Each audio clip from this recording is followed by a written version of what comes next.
জীবিকা করতাম, সেই মানুষ যখন পাশের কাছে নিয়ে আজকে জীবন জীবিকা করতাম, সেই মানুষ যখন আজকে জনগণ আমার একটি জায়গায় বসাইছে, সেই ভিক্ষাবৃত্তিতে কি ফিরে যাব? আজকে যদি এত সুন্দর একটা জায়গায় জনগণ আমাকে দায়িত্ব দিয়ে বসাইলো, সেই দায়িত্ব মতন আমি কাজ করতে পারতাছি না।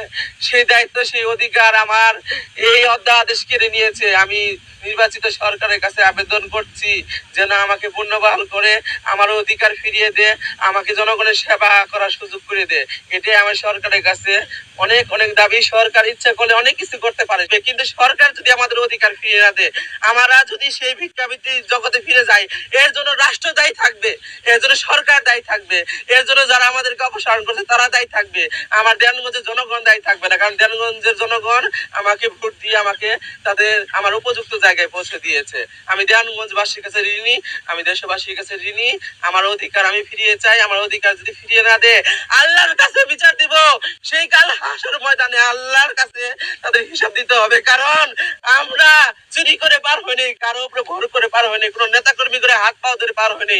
জনগণের সরাসরি ভোট দিয়ে আমাকে নির্বাচিত করেছে, সেই জনগণের ভোটে আমি নির্বাচিত হয়েছি।